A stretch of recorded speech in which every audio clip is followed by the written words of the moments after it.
Come on into the library. It's a place where I love to be. Look in a book, here's a story for you. Who makes stories when the day is through? Who makes stories when the day is through? Story makers, working through the night till the rising sun. Story makers, stories are fabulous, stories are fun. Milton Wordsworth, Shelley and Jackson, working through the night till the rising sun. Story makers, stories are fabulous, stories are fun. Come and be a story maker.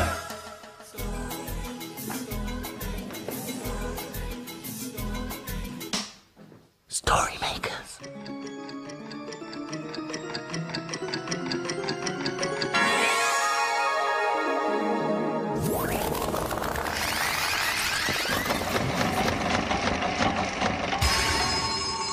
Story makers. It's midnight. Hello. Has everybody gone? The sun is down, the stars are bright. Story makers come out at night. Milton Wordsworth, story maker and magical maestro, at your service. Milton, come and look at what we quickly. found. The librarian must have left it for us. Fascinating, Jelly. What do you think it is? We think it's secret information. Ah, what you need is one of these to help you see it better. Oh, have a look, Milton. Do you think that it might be hidden treasure right here in the library? It all looks like gobbledygook to me. Gobbledygook what? Maybe it's a poem. I do love poetry. It says ketchup. It says toilet rolls. Toilet And it rolls? says washing up liquid. It's certainly not fine poetry.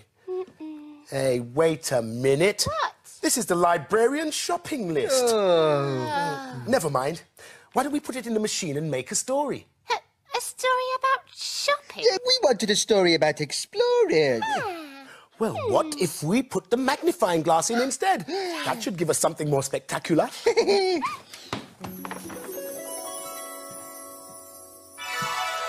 And perhaps you'd like to put something in too. The secret ingredient that makes the story come to life. Imagination. Ready? Imagine a story.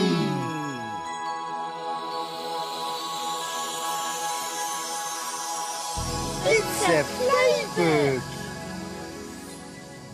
And it's called Explorers. One day, Rosanna and Rufus found Dad's binoculars on the table. When they looked through them, it made everything look very big.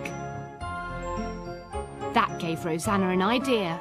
They could go exploring. We can use the binoculars to see things up close.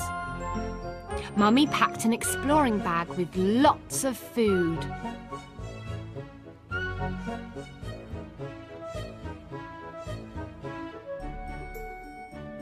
Rufus decided to put up a tent. Rosanna took the explorer's bag into the garden. They got into the tent and watched for anything strange. Carefully holding Dad's binoculars, Rosanna had a look through them, the way explorers do. Just then they heard rustling in the bushes. Spiky hair, little nose. Phew, only a hedgehog. Suddenly, Rufus heard another sound. They looked through the binoculars to see what it was. A red shiny back, black legs. Phew, just a beetle. They hid in the tent and saw something on the trampoline. It was green and jumping up and down. Phew, only a grasshopper. Then there was another rustle, this time getting closer and closer. It was creeping up on them. 2 enormous feet, 2 very long hairy legs. It began to speak. What are you doing with those binoculars? A big smiley face peered into the tent. It was Dad. And guess what? Dad wanted to be an explorer too.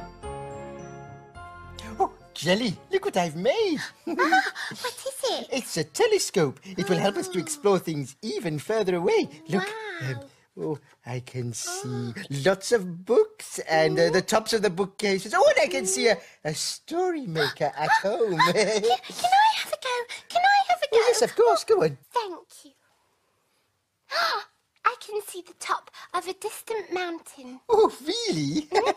It must be ever so far away. No, it's that picture of a mountain up there. Oh, yes. Hey, why don't we put that picture in the story machine? We might get a mountain exploring story. That's a good idea, Jackson. Do you remember what we have to do? Imagine a story.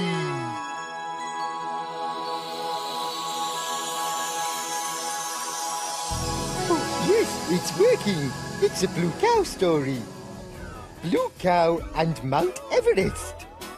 In a field not far away is a herd of cows grazing quietly. One of the cows is most unusual. Blue Cow wonders about the big world beyond her field. One day, Blue Cow was looking up at the sky. She watched the clouds float by, so far, so high. I wonder what it would be like to be high up in the clouds, looking down on the world. She's off again, said the other cows. So Blue Cow caught the bus that stops beside her field. I'd like a return ticket to a high-up place, please. There you go, madam. Hold very tight. And they set off for a very high place.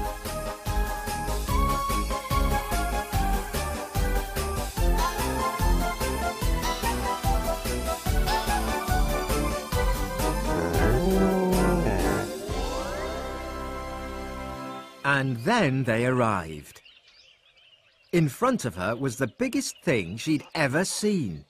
It was so high, its top stuck out above the clouds. This is Mount Everest. It's the biggest mountain in the whole wide world. Wow!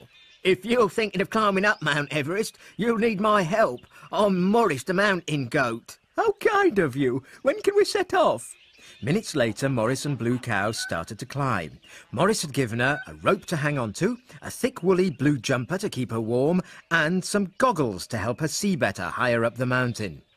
Morris and Blue Cow climbed for ages and ages. For days and days, they climbed over hard grey rock and soft white snow. They climbed when the sun shone down brightly and through huge windy snowstorms. When the climbing became difficult for Blue Cow, Morris pulled her up with a rope until, all of a sudden, Morris said, "Well, here we are then." Blue Cow climbed up to join Morris. There they were, on top of the mountain, on top of Mount Everest.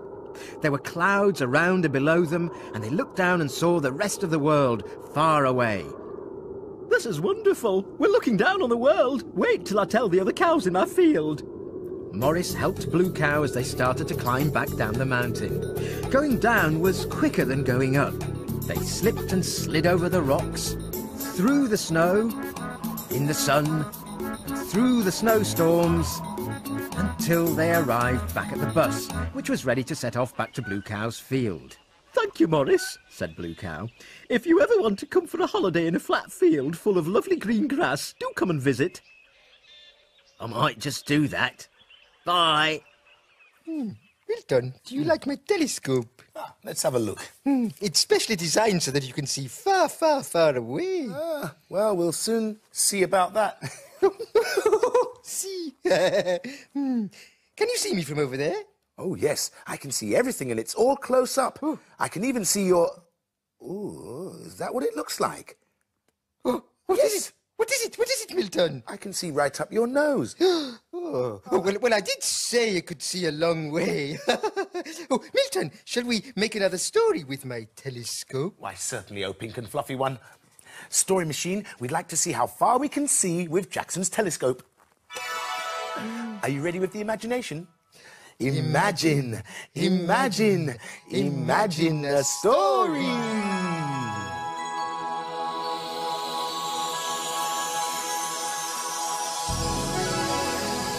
Well done, Jackson. It's a Kevin the Spaceman story. What's it called? It's called Planet Custard. Kevin and Spanner in space to explore, seeking out planets never heard of before. Kevin had landed his rocket on a new, rather yellow planet. It seemed that he and Spanner had been in space for a very long time. They were both tired and extremely hungry. The landing was very soft, and the first thing that Kevin noticed was the delicious smell. Sniffed Kevin. Custard, my favourite thing. I wonder if there are any custard bones, thought Spanner. But Spanner couldn't smell any bones. All he could smell was custard. He licked the ground and it tasted sweet. Perhaps he'd look for a bone later. Suddenly, he saw a large, wobbly blob. The custardy blob blobbled. Growled Spanner. A yellow, beady eye appeared out of the custardy blob and looked at Spanner. Brobble, it blobbled loudly. Spanner whimpered and whined at Kevin. What are you moaning about? Said Kevin. Spanner was going to explain about the custardy blobby creature, but Kevin probably wouldn't believe him. Kevin's tummy had started to rumble. Spanner knew what he meant. His tummy was rumbling too. As if they could read their minds, two custard blobby creatures rose up in front of Kevin and Spanner. Hello, blubber blubber, said one of the creatures. We can hear two rumbly tummies, blubber blubber. Hello, said Kevin. Yes, we are very hungry. Duck in then, said the second creature. Well, thank you, said Kevin. Custard's my favourite. Have you got a spoon? He asked politely. What is a spoon? Asked the wobbliest blob. It's something that we used to eat with, said Kevin. Here we just eat and make a big mess, blubble blubble, the blob replied. Kevin liked the sound of that, and so did Spanner, who never used spoons anyway. Kevin scooped the sweet sticky custard up into his mouth with his hands. Spanner just licked. It really was delicious, almost as good as a bone. Kevin and Spanner carried on scooping and licking and getting messy until eventually they just couldn't manage another drop. Thank you, said Kevin. That was really tasty. The two blobs blobbled a custardy goodbye blobble and just disappeared. Ah, mused Kevin. They just come and go as they please. Maybe we'll meet them again someday. Come on, Spanner, it's time to go. A planet made of custard. Oh, yummy. That's 3 exploring stories we've made. With your help too, of course. Yeah. A good night's work, one and all. Milton! The morning's here! Yes, we must hide away before the children come. Yeah. Indeed we must. The dawn is upon us. The morning is nigh. We've made our stories, and we bid you goodbye.